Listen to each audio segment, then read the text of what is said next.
Gusti Allah teh ngajadikeun tina hujan kemudian jajadian teh dijadikeun ku Gusti Allah hejo lemok. Ya Allah ya Rabbi. Malah-malamun urang cek Imam Ghazali urang rada kurang normal mata teh sok gerage hudang urang memeh jam 6 geus puguh subuh.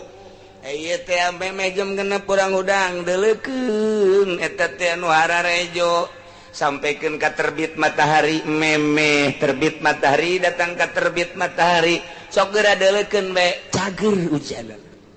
sebab di dinya teh ngandung zat anu luar biasa geus rahasia Allah bae eta mah sengatan-sengatan matahari nu karak bijil nyorot kada tatangkalan anu hejo anu awas ulah aya polusi di dinya teh naon kitu ngaranna angin-anginna atawa kitu oksigen-oksigenna tadi deuleukeun ku urang polototkeun mata kanu hejo-hejo sapoe dua poe tilu poe oh kabelah dieu teh bray masyaallah ngempray rada rumek-rumek kurang ieu mata isuk-isuk memeh jam 6 kira-kira kurang saparapat kira-kira lamun dek terbit matahari na jam 6 berarti ke urang eureun-eureun jam 6 lewat seprapat atau setengah 7 atau mun ngarasa ngeuna teruskeun datang ka jam 7 diu kurang di sisi imah ka dituna sawah ngempray nu kasorot ku panon poe pamajikan mawakeun kopi jeung rokok Ji Samsu di dieu masyaallah maka sesengitan bari mencetan ka urang teh atuh tambah teu kudu neuleuh nu hejo-hejo ge geus senang tamah kos kitu mah sehat. Allahumma arham ummat sayyidina Muhammad Allahumma anfa'na bima 'allamtana wa 'allimna ma yanfa'una wa zidna ilma wa huwa alladzi Gusti Allah ta'ala alladzi zat anzala nurunkeun minas samai ti langit ma'an cai nu turun di langit mah cai hujan berarti nu nurunkeun hujan teh Gusti Allah.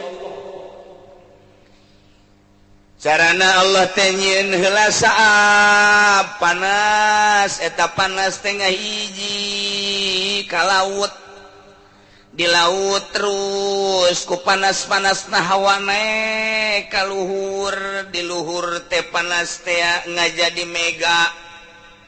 sanggeusna mega teh ngabentuk tidinya cai laut teh ditarik ku mega ka kawasan Allah seperti kitulah naik ka luhur eta mega terus ngahideungan hidung geus pinuh ku cai tinggal dibedolkeunna deuk di mana kumaha Gusti Allah. Urang lamun wauh jeung mega mah mega sini dong kecuali Megawati eta ge urang digupai ku Megawati asal kamu kesini melalui tanduk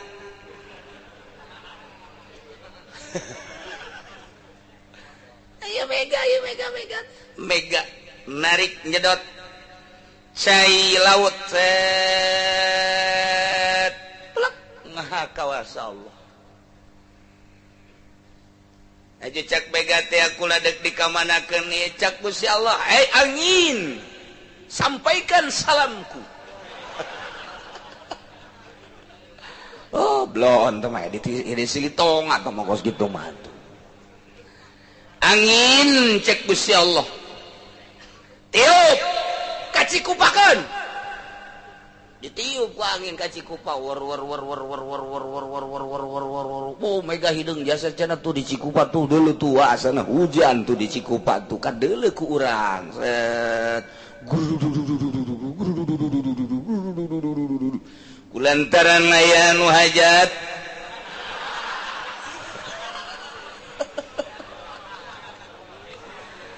ayu di dinya aya anu ngayun-ngayun botol aya anu ngabalikeun sempak rangda uyah di kaluhur-luhur kentengkeun bolon cek nya nu kos kitu teh cenah nyarang hujan emang na wauheun nya jeung mega ulah percaya sia kana kos kitu ulah kecuali doa para wali-wali Allah. Wali-wali Allah mah bisa nyana mah ngadoa modal kos kitu Gusti di Cikupa teh aya dulur abdi deuk hajat karunya modalna meunang nginjem ti dulurna namun naju di hujanan ku Gusti boro-boro nu jauh nu deukeut geus teu daratang sebabnya nama can boga gaya daya tarik. Aya adu batur geus boga daya tarik bate kahalangan ku hujan aya nya mun di hujanan Gusti atuh mantakan moal aya nu daratang eureun hajat engke nya ribut jeung pamajikanana. Panganten gengke bisa kasinggung acak-acakan abdi mah Gusti ieu mah supaya tala lentrem hirupna supaya ulah ribut eta mega supaya dipindahkeun ka ditu ka Solo. Jawa amat cak Gusti. Pindahkeun ka Belaraja di Belaraja ge anu hajat deui di kareun cek keboran cek keboga anu hajat deui ka Korelet di Korelet ge anu hajat deui. Bitung di Bitung geus sarua geus ka ditu ka Solo wae ka ditu nya ngahujanan batik ris dipindahkeun set bisa kos kitu atuh bisa kaku lagi bisa asal mere sapi hiji teh mah gagedean hutang burung itu gecan pugu aju mere kula wah ieu mah ngacak-acakan emang dukun kendi mah kos kitu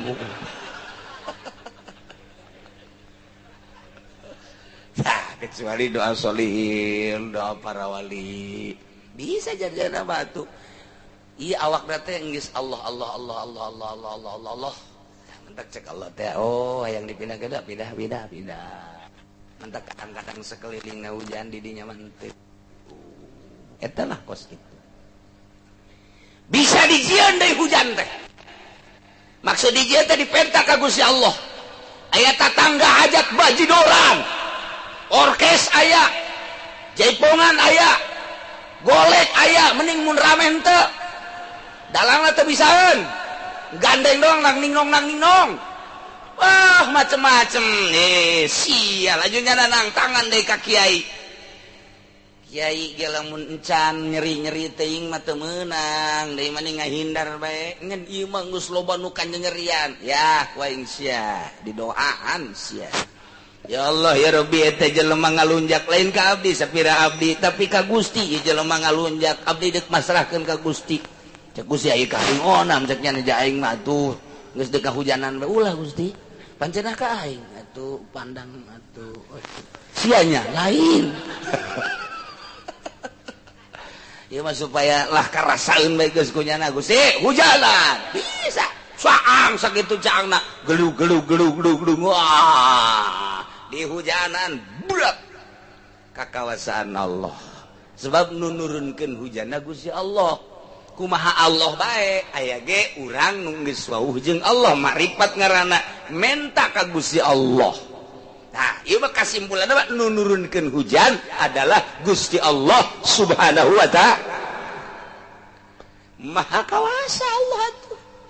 jalain jenderal nunurunkeun hujan mah lain RI 1 nunurunkeun hujan mah jalain kapten menurunkan hujan mah lain letkol menurunkan hujan mah komo RT mah becus naon supir RT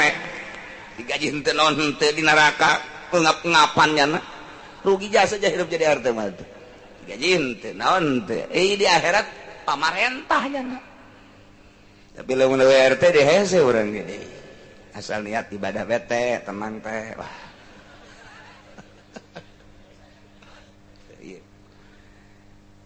aya ge Imam Syafi'i teh mujtahid. Imam Syafi'i moal aya 2. Tapi Imam Syafi'i pas ngaijtihad hiji masalah puyeng nya. Dikadiekeun lain, dikaditukeun lain, dimusyawarahkeun jeung ulama-ulama lain teu kabahas. Tetap aya nu teu kabahas ku Imam Syafi'i ge. Imam Syafi'i ngadoa ka Gusti Allah ieu can terpecahkeun masalah teh. Aduh, puyeng. Sapoe, 2 poe, seminggu, 2 minggu, sebulan, 2 bulan Imam Syafi'i teh ngaijtihad hiji masalah teh teu kabongkar sama sakali. Sapantar Imam Syafi'i anu ilmuna teh geus langsung ti Gusti Allah. 12 pan mata bagas nuli lahar nyana bagas macam-macam mujtahid atuh janjana matalar Quran lagi umur 12 tahun nyana mah wah geus jadi mujtahid teh jadi mufti teh jadi mufti umur 14 umur 17 tahun geus langlang buana ka unggal nagara Imam Syafi'i tapi aya hiji masalah teu kabongkar nyana tetap merenung bae isi saha nu bisa ngabongkar masalah ieu di negara Baghdad saat eta aya hiji jelema ngangon embe ngaranna Syaiban. Ngangon embe tanyana mah ngangon embe asal isuk-isuk ka gunung ka leuweung zohirna seperti kitu. Sore-sore balik ngagiringkeun embe. Zohirna sehari-hari seperti kitu.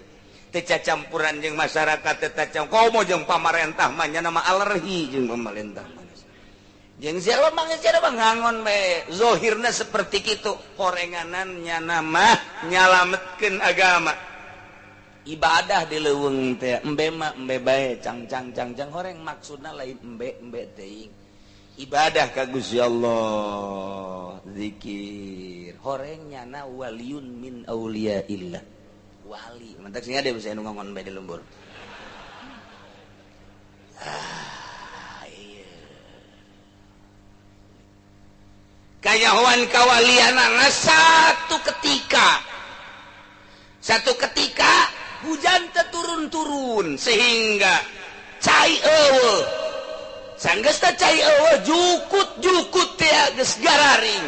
Embe ngarelel hayang nginum. Dahaga kadeleuna babaturan ki Syaiban bebeja ka ki Syaiban embe urang geus loba nu paeh ban cek jana ban embe aing paeh ban aing nginum paeh laporan deui ti dieu ban kambingku mati coba meureun ti Batak ya iya. Nah iyalah loba nu laporan akhirna nyana ngadoa. Nyana mah ngadoana henteu langsung kieu bae dilihat mana sih Mega cakeuna ya. Oh itu. Ditunjuk ku nyana Mega ka dieu heula sagede. Kok Mega cepet teh hujanan ya, embe ya pararai ya. Langsung itu buak hujan. Masya Allah eta ki Syaiban. Luar biasa geus loba tah hujan laporan deui ulah loba teuing atuh cekeun Mega geus cukup rat geus geus ka ditu deui sia ka ditu eta ki Syaiban bisa kos kitu eta ya Allah ya Rabbi sakali geus selang sababaraha poe deui terjadilah seperti kitu deui minta deui ka ki Syaiban terjadilah seperti kitu deui akhirna kadengekeun kan kagorengan tetep kadengekeun kabagusan tetep kadengekeun bae kajen ku kumaha ge nu aya di benak hati urang kajen teuing ku urang dipendem teu pernah ngomong-ngomong kamaripatan bakal timbul sarua bae kahasudan ge bakal timbul bae kajen teuing ti tubuh kiai ti dada kiai ti dada ustad komo dadah lurah mah parantina tah mah kos kitu mah komo dadah bangsa pamarentah mah geus parantina hasud teh paranti tah mah nya nama mun teu hasud teh lain pamarentah. Boh kitu amat ki emang parantina nya nama geus. Kos kitu. Nu bener ki emang kos kitu. Kiai abdi.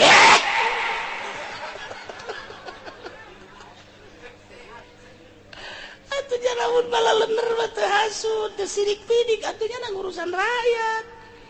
Eta mah nya nama menerkam. Macan. Mun nyaho hayang nyaho ke macan tutul eta. Teu kabeh nu jadi macan-macan, nu jadi mamacan.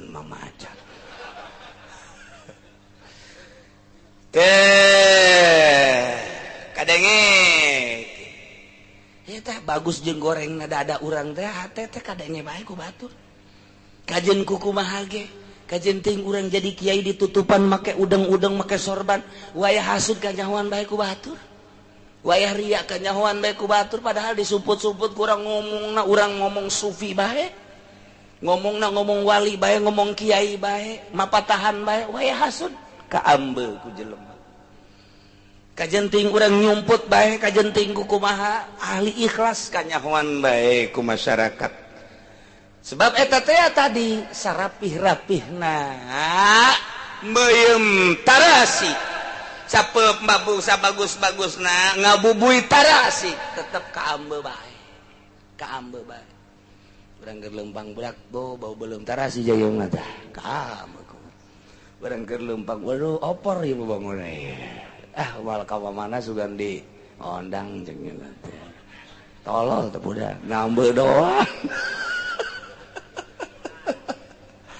aduh teh kadengekeun kisah teh seperti eta. Bahkan satu ketika terjadi tanpa nurunikeun hujan. Bebeja kabeh babaturan ngangon-ngangona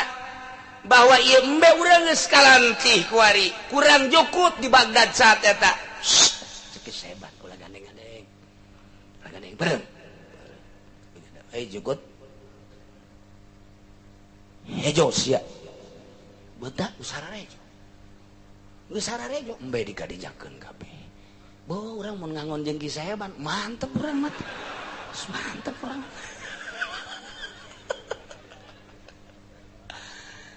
Imam Syafi'i ngadenge bahwa Ki Saeban seperti eta saat eta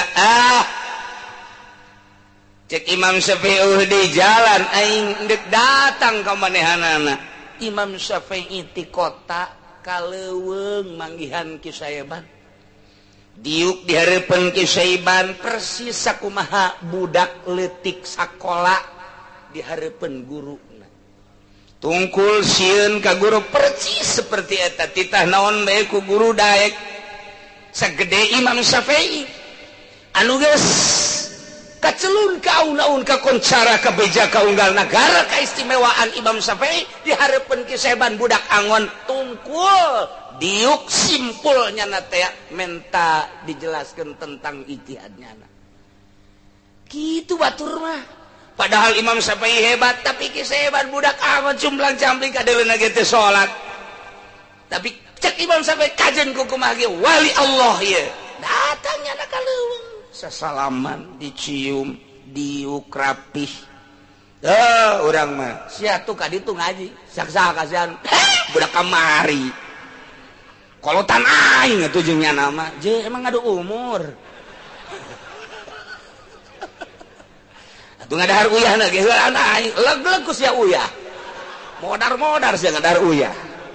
eta urang mah aya bahasa kos kitu teu tawadu ya Allah ya Rabbi je Imam Syafi'i tingali ayo naon PI cek nya teh kitu mah saya hebat kira-kira heran pe kira teh ieu ngaja we abdi ka dieu aya hiji masalah nu keur ijtihad teu karti nu mantep ke ulah ngagugulung ilmu fikih bae kos kitu tah mah ilmu fikih mah caknya teh aja urusan masyarakat ai sorangan teu ka urusan ilmu sampah tah mah kos kitu mah pi aduh cek Imam Syafi'i aing jadi kos kieu ye batur bae di urusan sia hubungan jeung Allah geus datang ka mana gedeng-gedeng ijtihad datang ka modar siapa kos kitu bae sia can beres-beres hubungan jeung Allah salat teh daek khusyuk dicarekan tak ku Ki Saeban teh hampura cak jana ibadah nu bener tah geus kanyahoan kaluhuranna Ki Saeban teh ditebak ku manehna ijtihad eta jawabanana tah bahkan samantas eta sia bakal ijtihad deui masalahna anu sia ge bingung deui bae tah jawabanana eta waduh cek Imam Syafi'i pohara amat geus abdi mah cek Imam Syafi'i kajian urusan ijtihad mah urusan teh mah fikih abdi mah bade guguru bae ayeuna ka mama ulah sebut mama aing sadek ngaguru mah gaguru bae heulanan sok ngamama-mamakeun segala abuya segala abah batur mah kos gitu orang mah lain sadek ngaguru ka aing teh nyebut buya ka aing buya tuh sia ka aing oh bayawak buaya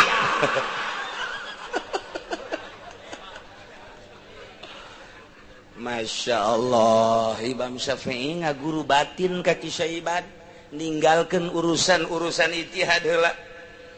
dititah curug ku curug Ki Saeban budak angon anu Imam Syafi'i lantaran cerdas langsung dengan cepatnya na usul ilallah tetapi awas sumputkeun ku anjeun ya ulah waka ka lembur cicing heula 3 tahun Imam Syafi'i teu amprok jeung manusia sakit kitu atuh ibadah teh boh lain hayu boga hadis hiji 2 manggung beak di buleudan boh datang ka ongkek nyana kikituan bae ai hubungannya jeung Allah teu beres hubunganna jeung amplop jeung makhluk neraka teh kos kitu teh lain cakula cek Imam Ghazali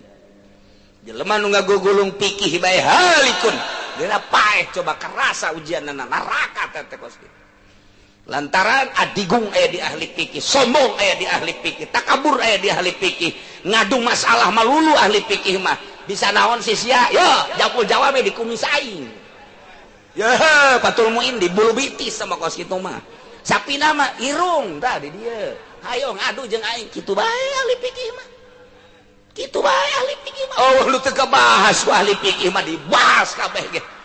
NU ngebahas tentang fikih dina bahsul masail geus berbagai wudu salat segala muamalah ubudiyah geus beres kabeh muncul permasalahan bagaimanakah manusia kalau jantungnya rusak kemudian diganti oleh jantung hewan sementara jantung yang akur dengan jantung manusia adalah jantung babi bagaimana andai kata manusia jantungnya diganti oleh jantung babi diselesai di NU dibahas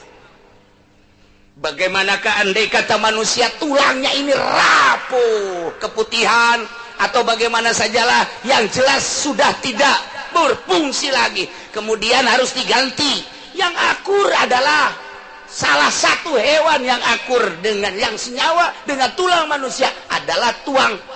uak-uak dan tulang babi.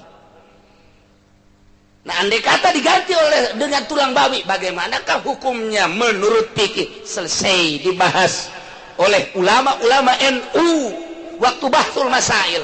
Geus tinggal leuleuhan bae teh kudu maca kitab, bari ngedeng ge bisa leuleuhan clipping-clipping NU. Bagaimanakah donor darah? Bagaimanakah hukumnya donor mata? Oh, geus dibahas berbagai-bagai permasalahan. Nu kamari ieu dibahas tentang wakaf. Bagaimanakah kalau seseorang mewakafkan harta bentuknya adalah genteng, bentuknya adalah kayu, bambu. Bagaimana kalau wakaf itu bentuknya uang? Terus dibahas, selesai geus segala rupa ge. Eueuh nu teu selesai. Dibahas jadi kitab lagi geus anggeus ieu. Geus, teta 6 tangan. Ieu gadu dalil, ieu dalil munazarah sampai mujadalah. Kitu kene ti NU jeung Muhammadiyah. Muhammadiyah mah ku NU mah eueuh nanaonan. Muhammadiyah di mana menang ngadu masalah jeung NU. Jeung NU teu pernah. Asa ulah kakula bae ulah sia ku aing mah teu bisa. Ke desa daratang deui ka aing. Geus moal dijawab ku aing mah ditakos sia ku aing. Teu geus selesai permasalahan teh. Tapi takabur nu aya. So asa aing doh hasil aing toh mun aing ge neraka teh kos kitu teh kesianlah ku tasawuf ku ilmu batin supaya datang ka boga rasa aja aing mah teu bisa ngaji teh tuh nginahin pan kos kitu. Waalaikumsalam naon ieu ieu kula nek nanyakeun masalah emang aing mah tangkal masalah ayo jeung aing sia ngadu masalah mah sombong. Tapi lamun ahli Allah, ahli sufi abdi nanyakeun masalah. Wow, teu bisa aing ka dieu nanya masalah mah. Ka dieu mah mawa udu. Kopi, masalah mah ka dieu. Tawadu ngaranna. Masyaallah. Ngeunaheun jeung ahli Allah mah. Tah ieu Imam Syafi'i gurunya na. Oh, barang Imam Syafi'i geus usul teh cacak aing teu ngaji ilmu batin cilaka aing di akhirat. Imam Malik sarua bae lau kitu lamun naon kitu ngaranna naon kitu lamun laula sanatani lahalakan Nu'man lamun teu aya 2 tahun cilaka Nu'man teh nyana guguru ilmu batin 2 tahun lamun cacak aing teu ngaguru ilmu batin neraka aing cek Imam Maliki laula sanatani lahalakan Nu'man ngadu masalah baik cek tapi barang kaji ilmu batin zikir ka Gusti Allah sejuk 10 masalah nu ditanyakeun dijawab 2 8 deui pikiran bae ku ente nanyakeun masalah 20 dijawab 4 anu sabaraha teh sadata 16 pikiran bae ku sia engge teu kaharti cek tawadu masyaallah urang mah nempo teh karomah-karomahna padahal mah loba wali nu teh dibere karomah ngan osok dibere jang pangbubungah sakumaha nabi dibere mukjizat wali dibere karomah ketika dibere karomah nya nama embungeun ngan kulantaran Allah mere timbul keyakinan anu pohara tambah sakieu teh gitu aing ieu waduh barang hujan jibreg aing karomah berarti kehujanan keneh berarti aing itu lain karomah tapi biasa bego mun teu kehujanan ka arah insyaallah ieu tas dahar jadi seubeuh karomah berarti itu blon tuh iya Imam Syafi'i guguru batin jadi jana teh udeng-udeng teh dibuka heula guguru ka tukang angon ya Allah ya Rabbi etalah bisa nambah hujan nang Allah kene lantaran geus wau jeung Gusti Allah kos kitu nah iyalah maha kawasa Allah maha sampurna kekawasan Allah lantaran Gusti Allah teh allazi anzala minas sabai ma'an nurunkeun hujan ti luhur langit melalui mega proses-prosesna turun hujan nah ieu dibahas ulama panjang luar biasa sehingga mu'arodoh antara ulama ieu antara ahli filsafat ulama fikih jeung berbagai-bagai ulama seperti itulah pembahasan para ulama tentang Allah nurunkeun hujan tetap kudu aya sabab musababna fa akhrajna bihi habbau nabata kulli syai' barang Gusti Allah geus turunkeun hujan masya Allah ku sebab hujan teh Allah ngajadikeun jajadian berbagai jajadian iltifat teh cenah cek ahli bilagah mah lantaran tadi kapan gaib wa huwa Gusti Allah teh allazi anzala minas samai ma kunaon atuh ka dieu lain fa akhrajahu tapi fa akhrajnahu iltifat wal iltifat wa huwal intiqalu min badil asali bi ila badin qamin cek dina johar maknunna jadi ngandung rahasia teh iltifat di dieu tina gaib kuari kana hadir tu anil ghaibah supaya nyongsong fa akhrajna bihi nabata kulli syai' kaulan agung geus ngajadikeun ku sabab hujan tersebut karena berbagai jajadian pare jadi jagong jadi buah jadi geus puguh nu dipelak mah di hujanan jararadi nu teu dipelak kurang jukut jadi teki jadi sagala eceng gondok jararadi sagala wah macem-macem nu kurang dipake ka embung ge jararadi bae hejo lemo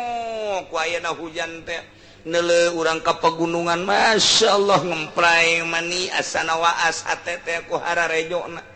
neuleuh ka belah dieu cai singkolocor di sisi-sisina teh aduh luar biasa eta jajadian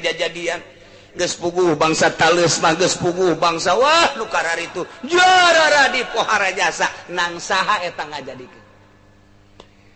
maha kawasa Allah nurunkeun hujan tidak hujan jadi breng jajadian ya Allah ya Rabb tidinya fa akhrajna minhu khadira Gusti Allah teh ngajadikeun tina hujan kemudian jajadian teh dijadikeun ku Gusti Allah hejo lemok ya Allah ya Rabbi harejo pohara jasa mentak sehat kana mata mun urang deuleu nu hejo-hejo ya Allah ya Rabbi urang deuleu nu hejo isuk-isuk Masya Allah maning ngagemblok-gemblok lempangna sehat mata sial sih mah kanu kitu bae malam-malamun urang cek Imam Ghazali urang rada kurang normal mata teh sok gerage hudang urang memeh jam genep geus pukul subuh ieu teh memeh jam genep urang hudang deulekeun eta teh anu hararejo sampaikan ke terbit matahari memeh terbit matahari datang ke terbit matahari sok geura deuleukeun bae cager hujanan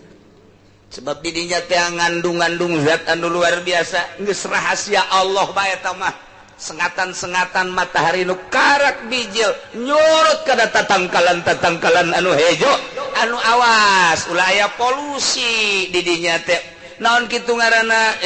angin-anginna atawa kitu oksigen-oksigenna tadi deuleukeun ku urang polototkeun mata kanu hejo-hejo sapoe dua poe tilu poe oh kabelah dieu teh bray masyaallah ngempray rada rumek-rumek kurang ieu mata isuk-isuk memeh jam genep kira-kira kurang saparapat kira-kira lamun dek terbit matahari na jam genep berarti ke urang eureun-eureun jam genep lewat seprapat atau setengah 7 atau mun ngarsangeuna teruskeun datang ka jam 7 diu kurang di sisi imah kadituna sawah ngempray nu kasorot ku panon poe pamajikan mawakeun kopi jeung rokok Ji Samsu di dieu masyaallah maka sesengitan bari mencetan ka urang teh atuh tambah teu kudu neuleuh nu hejo-hejo ge geus senang tamah kos kitu mah sehat seger tamah kos kitu pohara jasa Gusti Allah nurunkeun hujan tina hujan ngajadikeun jajadian seluruh jajadian nusok jadi jeung nu ku Allah dikersakeun kemudian tina jajadian eta dijadikeun ku Gusti Allah hejo lemok matak geunaheun kana dedeuleuan mata urang nukhriju minhu habban mutarakiba jadilah tatangkalan tina cai hujan tersebut hejo gede rindang lamun buah gede mun jagong jadi gede kacang jadi gede pare jadi gede timbul tina asal cai hujan subur jadi hararejo kuari kembangan Masya Allah nukhriju minhu ku Gusti Allah dijadikeun tina nu hejo eta sisikian anu ngentep coba ge kurang deuleu kuari kaluar gandrung ngentep sikina teh ti luhur tepikeun ka handap nang saha ngentepkeun lele pare urang bekah kuari eusian plet tungkul buah pare ti luhur tepi ka handap make ngentep meni ngentep itu menang saha ngentepkeun masyaallah berbagai bubuahan keluar anggur ngentep ti luhur tepi ka handap ti luhur rada gede beuki ka dieu rada leutik ka dieu rada ti kacongonat leutik menang saha ngentepkeun kos kitu ya Allah ya Rabbi maha kawasa Allah maha sampurna kekawasan Allah tina hujan ngajadikeun jajadian ya geus jadi jajadian teh kaluar kembang kaluar buah nang ngentep rapih luar biasa ngentepkeun ngarapikeun nang saha lamun lain nang Gusti Allah yarkabu ba'du ba'dan kasada bilil hintati wa nahwi berbagai tatangkalan anu rindang anu buah nang ngentep rapih maha kawasa Gusti Allah bahkan wa minan nakhli min talaihatin wa daniyah ina timbul tangkal korma yakni tina kembang tina mayangna timbulkeun wa daniyah aya sintung-sintung aya tunas-tunas anu darareukeut rapih luar biasa kos kalakai urang lamun ningali tangkal korma kemudian kembangan sanggesa kembangan keluar teh kapan ayah tunas-tunas di sisi-sisi namanya rapi taruhlah mun di urang mah caruluk oke lagi keluar buah caruluk ngarundai ka handap eta teh kapan aya tunas-tunasan atawa kalapa keluar mancungna sanggeus keluar mancungna bekah eta meulahkeun mancungna menang saha aya waktu tertentu nang Gusti Allah coba mancung keluar pek sanggeus keluar ke belah sanggeus belah keluar eta kembang kalapa naon ngaranna kembang kalapa mayang mah bahasa Jawa iku mah wis den sebutaken iki mah Sunda opo iku jenengane wede kita ge orang Sunda orang weru ge weh sakalina bisa aing mah Jawa mauk aduh iku jenengane opo iku ya wes lah kembang bae lah keluar kembang nayane mayang teh tah tina kembang kalapa mapan teu langsung aya setik-setik tunas-tunasan eta teh rahasiana lamun ditanya aya naon eta make jeung aya tunas-tunasan modal kitu langgoko kitu keneh buah korma kitu keneh urang mah teu kahati atuh geus bae dientepkeun rapi teu kudu make pang-pang nu laletik kinuan teh ngaranna tunas-tunas nu laletik oh horenganan deuleu dina buahna congokna eta teh aya nu kos jaruman kabeh ge eta nu kos jarum teh horenganan eta teh ngahalangan bangsa hewan-hewan nu endek ngadahar rahasia Allah besi aya bajing besi aya segala rupa besi aya manuk dan lain sebagainya ka korma teh ka kalapa teh ka anggoko teh eta aya anu lalancipan kos kitu teh eta teh ngahalangan tina hewan-hewan rahasia tina bubuhan nang saha eta kos kitu teu kudu make satpam teu kudu make security sugan aing mah security naon serem teh horenganan lah kudu disatpawan manuk segala rupa teh daekeun ka dieu ya Allah rahasia Allah tidak tangkal korma jeung sajabana kembangna di mana keluar timbul kinuan tunas-tunas leletik seperti dahan dina kembang tersebut ya Allah rangkai-rangkaian aya tangkai-tangkaian ya Allah maha kawasa Allah kalau luar beki gede anu teu mangfaat ku Gusti Allah dikaluarkeun teh diturunkeun ngagedean ngaranna jadi kapol eta ngaranan kapol saha urang mah nyahona ku ari kapol bae geus barang rada ngagedean deui geus aya jerona nu kos leho ngaranna dawegan nang saha ngaranan eta dawegan kuari jadi kalapa kolot ngaranna barang lewat ka kolotan kiring nang saha ngaranan Gusti Allah lagu padahal mah dawegan teh bahasa Inggris dawegan mah bahasa Inggris eta teh again jadi aya orang Belanda ka aya orang Inggris ka Indonesianya nah hayang kalapa nunjuk dialakeun begitu dialakeun dipapas barang dipapas diinum kunyana barang diinum nanya eta nu boga kalapa teh enak ye gen cekeun lagi cek urang mah deui kadenge kudu ngala kalapa oh ieu teh di Inggris mah dawegan padahal again urang eta sitot ngobrol nanya jeung urang etek atuh kos kitu tungtung sakola henteu naon henteu jadi tidak Inggris dawegan kuari ge dawegan wae nah iya geus jadi kapol kuari jadi dawegan jadi kolot kuari jadi kiring nang saha ngaranna maha kawasa Allah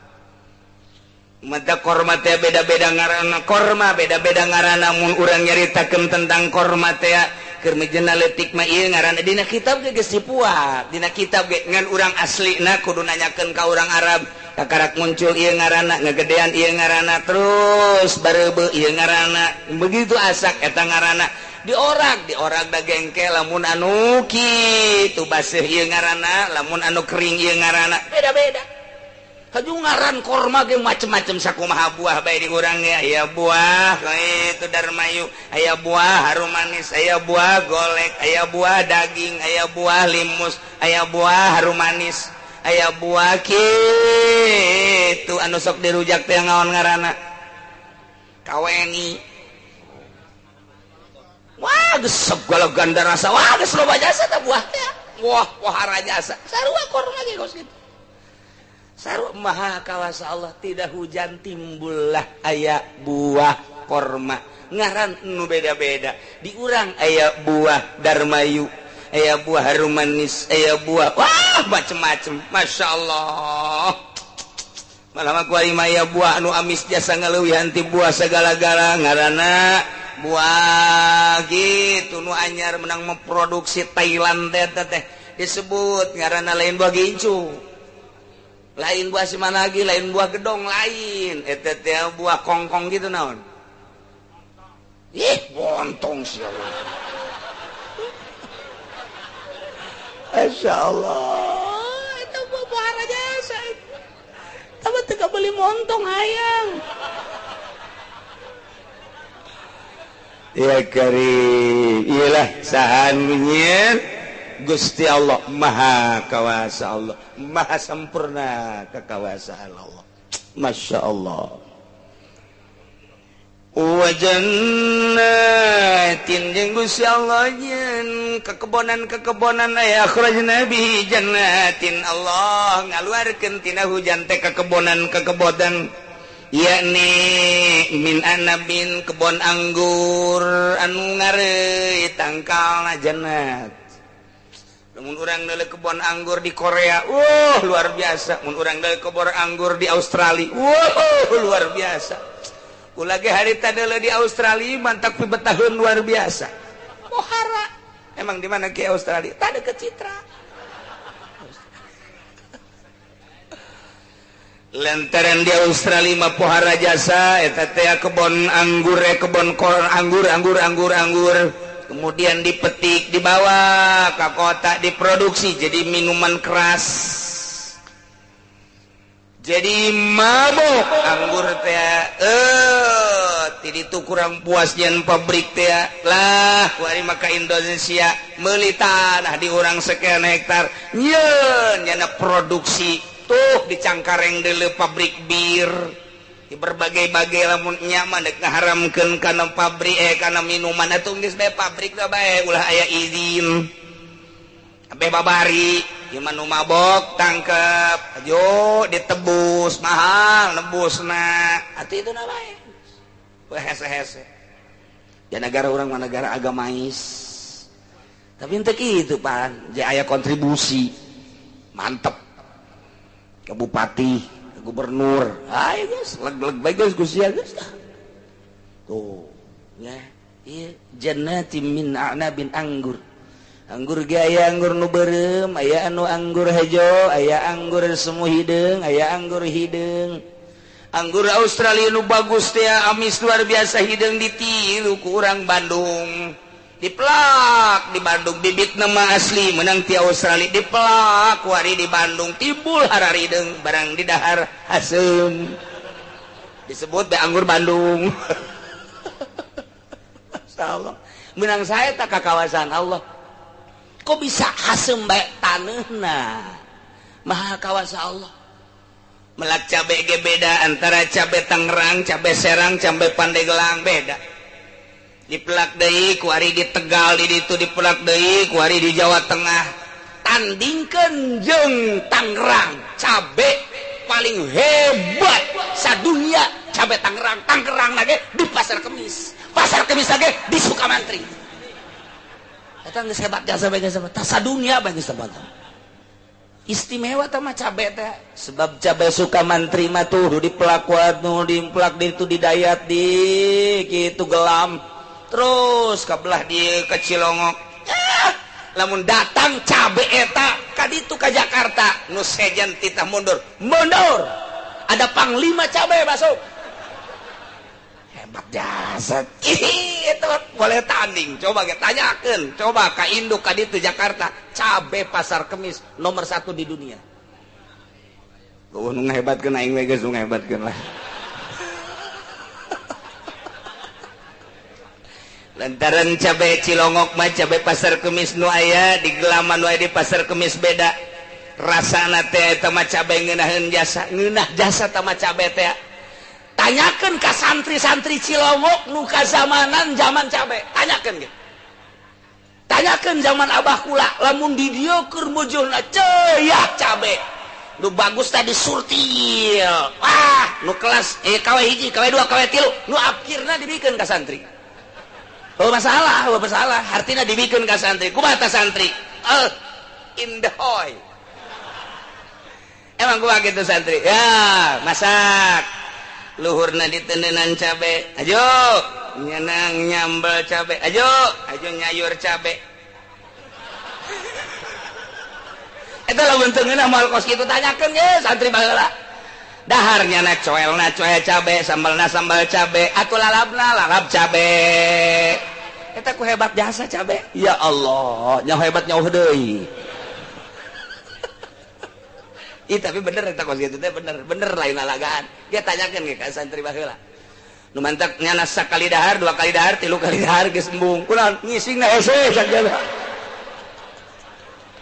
panas aduh eta lalakon santri baheula Masya Allah pohara jasa indah jasa ngeunah jasa geus pokona mah eta lamun musim cabe musim kacang sarua musim kacang teh KW 1 KW 2 KW 3 dijual teh nah nu kences teh naon ngaranna naon ngaranna dibikeun jual loba jasa pan masyarakat kabeh boga teh ka santrikeun santri kabeh ngulub kacang dahar kacang coel kacang atuh segala rupa kacang sapoe 2 poe ngising geus sekuat datang ke tempat ngising di jalan kene ser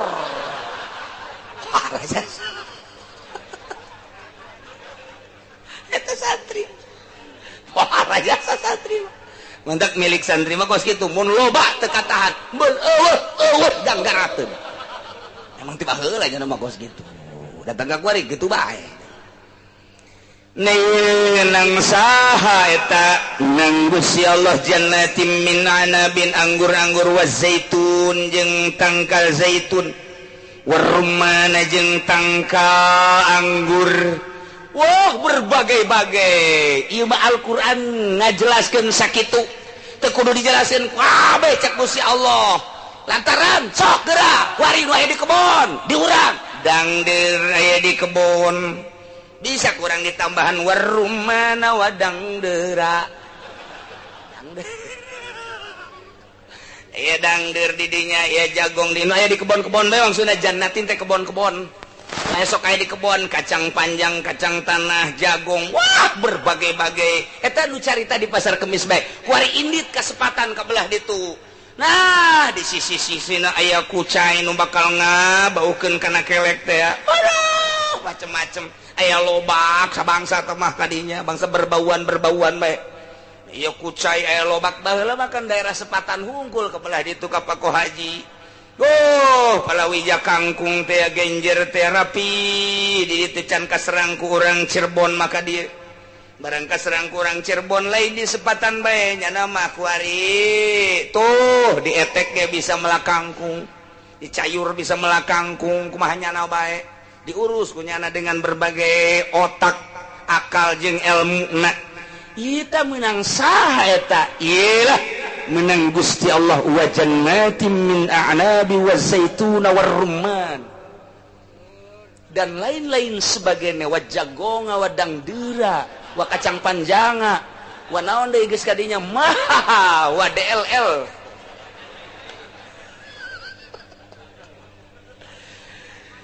waduh Gusti Allah maha kawasalam mustabihan wa ghaira mutasyabih bari ejeng sarupa dauna tapi teu sarupa buahna ya Allah urang mun urang ningali tangkal zaitun akurkeun ejeng tangkal dalima tangkalna akur daun lagi akur laletik tapi timbul buah nama beda mustabihan akur sarupa dauna wa ghairu mutasyabih ta akur buahna Masya Allah timbul buah zaitun macel tapi buah dali mah gelede kekawasaan Allah aya nu akur tangkalna teu akur buahna aya nu akur buahna teu akur rasana ya Allah ya Rabbi aya anu teu akur buahna tapi akur rasana Gusti Allah nu agung teliti sebelum membeli bakal katinggali kurang ke maha kawasaan Allah aya anu akur tangkal teu akur buah aya nu akur buah teu akur rasa aya nu teu akur rasana akur buahna maha kawasa Gusti Allah lamun urang ningali aya buah oyong buah oyong belah dieuna deui aya anu kitu melak nu panjang teh teh nu kos orai naon ngaranna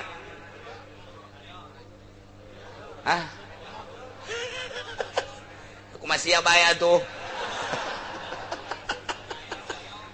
aya deui anu sok ditalian di dieuna abe panjang beureunan kitu tah nah sok ditalian tungtungna abe panjang gitu meureun bobogaan urang ge mun yang panjang mah talian aduh macam-macam gitu Gusti Allah agung mustabih wa ghairu mutasyabih ya Allah ya Rabbi maha kawasa Allah numantak ujung-ujungna unzuru ila samarihi dele ku anjeun wahai manusia nu keur dihitoban zaman Kangjeng Nabi di hareupeun Kangjeng Nabi zaman sahabat di hareupeun sahabat zaman tabiin di hareupeun tabiin nu ngadengekeun ayat ieu zaman urang kuari di hareupeun kula berarti unzuru hei manusia dele ku salaya kabehan ya mukhatabin tapi deleuna lain ku mata ieu di dele ku mata ieu mangan sakadar sakitu doang tapi nazra itibarin deleuna maka pangdele itibar yakni pangdele itibar mah ieu melalui pikiran melalui akal melalui pikiran jeung tekan perakalan urang deuleu kuari make mata hati basiroh ngaranna ai di deuleu nangan sakadar make nu ieu doang mah urang neuleu tangkal kacang geus di deuleu gede tuh kuari geus kembangan kadeuleungan ku ieu doang kuari geus buahan tuh tereh diala kadeuleu kuari geus rada siap diala geus siapan di imah urang nyambal emang kurang gitu tuh kacang panjang wah pasti amis jasa lamun neuleuna make ieu doang kasambel datang urang ka kebon deui kuari mah deh kuari tangkal jagong geus gede-gede kuari kembangan teh kuari aya timbul tah geus aya solengan kurang dicoba ku petani teh di delecan di ala ngan disoekeun doang saeutik teh eueuh geus pepek caknya teh ieu mah teu okos untun nini di ala kunyana disoekeun pepek tuh jangan cak pepek tungtungna cak petani teh saminggu deui mah ieu teh pepek datang ka dieu tah geus siap-siap bae datang ka waktuna dipanen ngahurungkeun sana ngurup mun neuleuna make eta datang ka beuteung doang beres di dahar datang ka beuteung isuk-isuk porocot jumbo nu menang cek jumbo mantep jasa ieu mah rasana rasa kacang cakna teh didoakeun ku jumbo mun neuleuh make ieu datang ka dinya doang tapi neuleuna unzuru nazra i'tibari dele ku anjeun make pangdeule itibar teh make pemikiran jeung pertimbangan akal dele ila samarihi kana buahna iza asmara di mana-mana buahan dele awwal ma yabdu mimiti keluar kaifa huwa kumaha sih bisa kos kitu pikir supaya mengarah kana ka maha kawasan Allah wayani datang ke asak pikir supaya nyaho kana ka maha kawasan Allah kaifa yaudu kumaha sih bisa babalik deuna urang kuari neuleuh buah atawa neuleuh cabe jadi kembangan mencenges ngaranna kuari timbul cabe hejo didele kurang geus ngitung bae kapan mun neuleuna make ieu mah ieu patani teh mangkaning ieu teh aya 1000 baris aya 1000 baris aya 1000 jadi 1000 kali 1000 waduh nyana teh geus kabayang bae mio hiji geus kitu bae tah sebab neuleuna make ieu tapi kuari mah make itibar maha kawasa Gusti Allah tina cai hujan ngajadikeun tangkal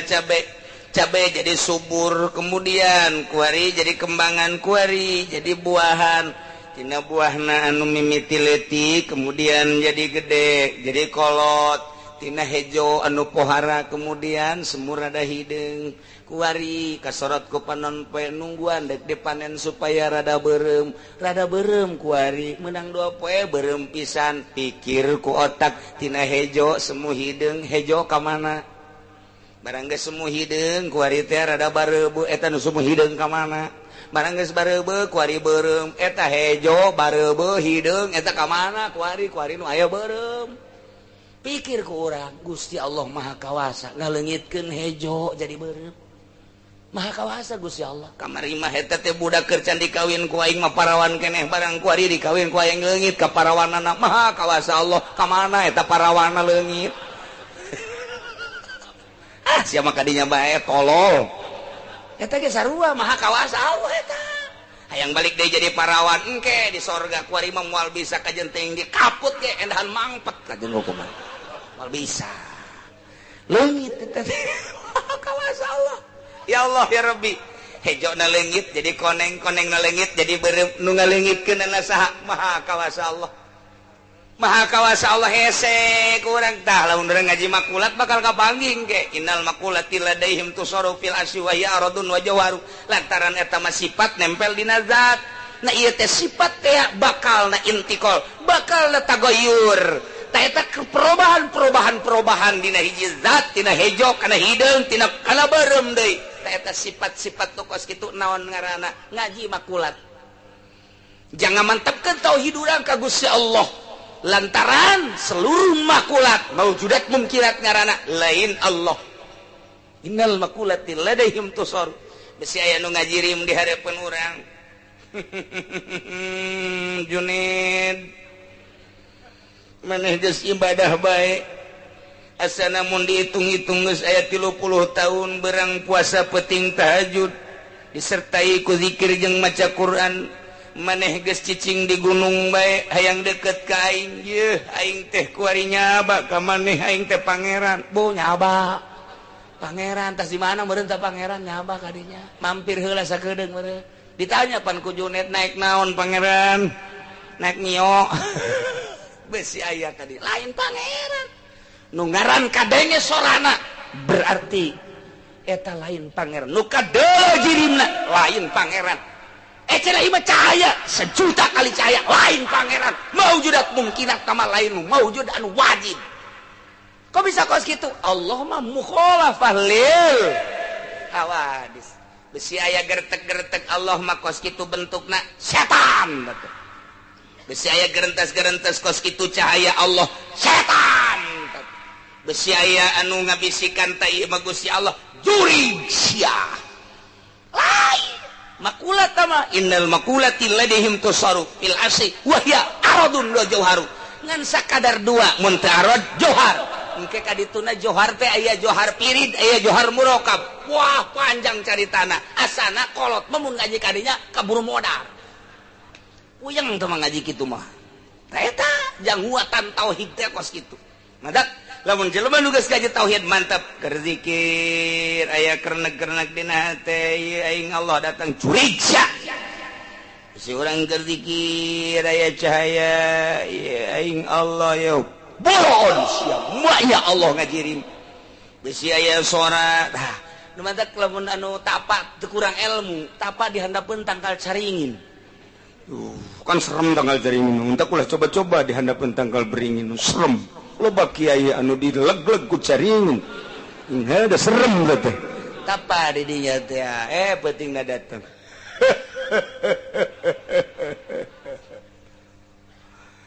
iya aki datang di Gunung Kencana kadi ngadeng aya anak king di dieu keur tapa hayang naon hidup teh tapa di dieu teh keris tuh cokot di handapeun batu milik anjeun teteh ya aki mangan sakadar ngabejan rek balik deui ka Gunung Kencana datangnya na ka handapeun batu je dia teh orai cokot ulai orai aja ya oh asana dicokot ngegel ya ipan petunjuk apa lain ya koski asana ieu mah nyoretan deui wah teu beres ieu moalah batal nya net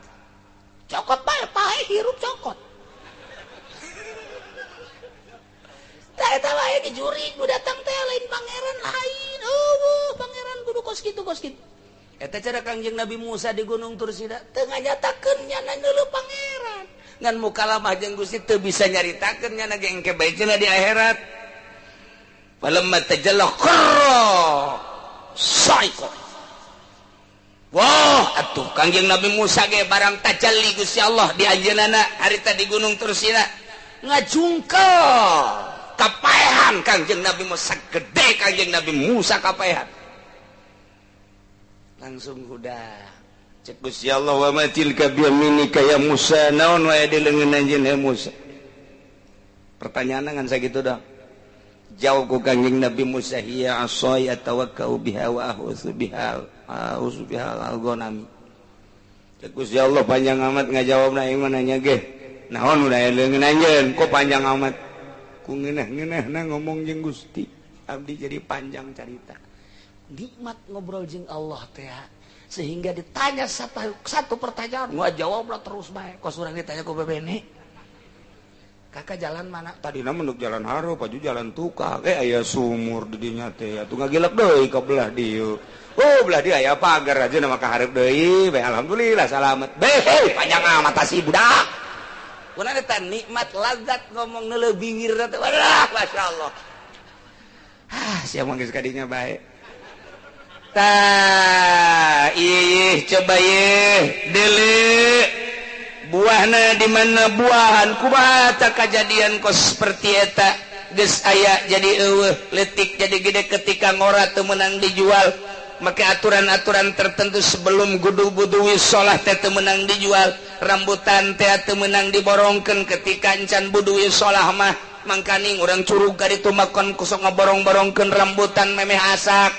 nah iya cilaka atau buah atau ka nangka masih keneh nangka teh kitu encan jadi nangka naon tangarana nah eta teh geus diborongkeun teh tah haju diantep bae di dinya tarima can budu wisolah jauh kakarake kala luar dong geus diborongkeun teu beunang teh kos kitu teh lamun dek dijual ngora-ngora tebang ala rambutan ngora keneh geus diborongkeun gas congkot geus begitu beuki los dulu kitu atuh ieu mah lain eta kan boga aturan-aturan tersendiri nilah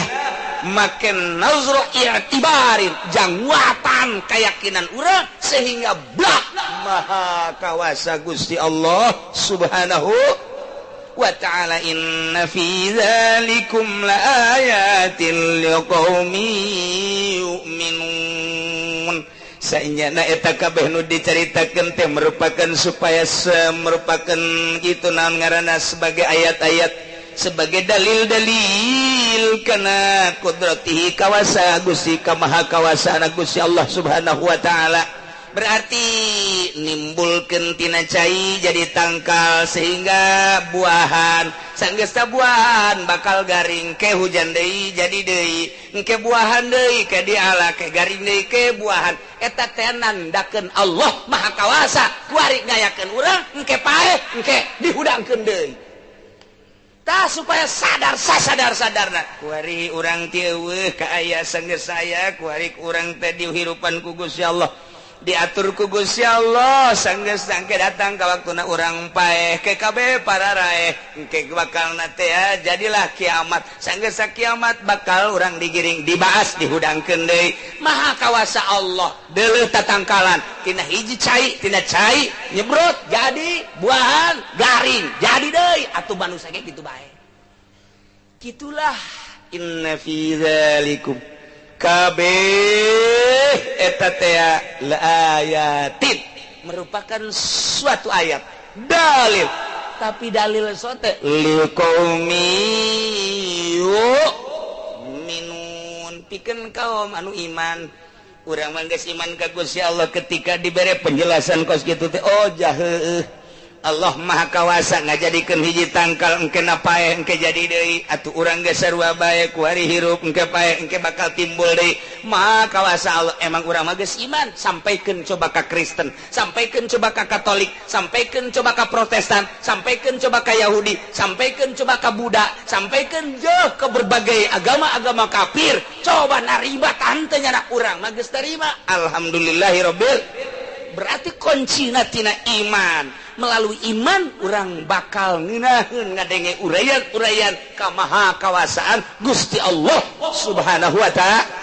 mudah-mudahan orang kabehan ditebelkeun iman dikuatkan iman ditetapkan Islam dikuatkan Islam sehingga orang menang ridho Allah Subhanahu wa taala di akhirat orang babarengan jeung Kangjeng Nabi orang Kangjeng Nabi Muhammad sallallahu alaihi wasallam wallahu a'lam.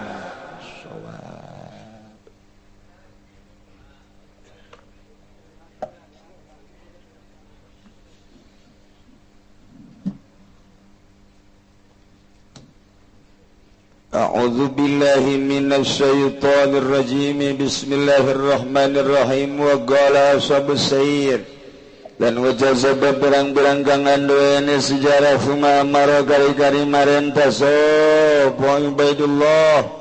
ki Ubaidullah ibnu Ziyad ang putaran ang Ziyad min farihi saking muterkan Sayyidina Husain dirasi kalawan sirah kalawan muterkan min farihi saking muterkan Ubaidullah bin Ziyad gitu dirasi kalawan sirah Sayyidina Husain ada yang coba malah-malah dan jagakan ya gitu malah-malah yun coba malah-malah dan jenengaken ya Husain atau ya Rasul birihing dalam angin patamahu maka nyari kanan ya Ubaidullah maka nyari kanan ya gitu patamahu maka nyari kanan ya Ubaidullah aksarun nasi ing Ubaidullah maka nyari kanan ing Ubaidullah sabab aksarun nasi aga manusia faqama rajulun maka ngada sabay wong lanang yuqalu lahu Tariqun al-Mubarak kandanaranan lahu kadaraja sabab tarikan putar rangki mubarak bal wal masyumul mal'unul mazmum balita wa iya Ubaidullah iku al-masyumu kang den alaken al-malun kang den laknat al-mazmum kang den cacat wah kawarahu maka muteraken ya Ubaidullah ing kitu fakawarahu maka muteraken ya Tariq ing Ubaidullah wa nasabahu lan jenengaken ya Tariq kitu ing Rasul bibabi waladi Ubaidillah bin Ziyad lawan lawang walad Ubaidillah bin Ziyad wa nadalan nyeluk ya tarikin asing dalam manusia sumajamahum gari-gari ngumpul wa sumajamahum gari-gari ngumpulkan ya tarik itu hum ing nas bil masjidil jami' dalam masjid jami' wa khataba bihim khutbatan la yahilul muslimin zikruha lan dituturan ya tarik bihim kalawan nas ing khutbah yang orang halal kadang-kadang masuk apa zikru anu khutbah sumada'a gari-gari nyeluk ya Tariq Ziyad ibn Jarril al-Jubi kalawan ki Ziyad kang butang ki Jarril al-Jubi pasallama ilaihi maka masakan ya Tariq ilaihi maring Ziyad rasal Husain ing Husain urusa ikhwani wa urusa ikhwatuhu lan birang-birang sira birang-birang dur Husain apa nilan birang anak Husain wa la baitulan ahli umma Husain wa sabaran birang sahabat Husain wada'a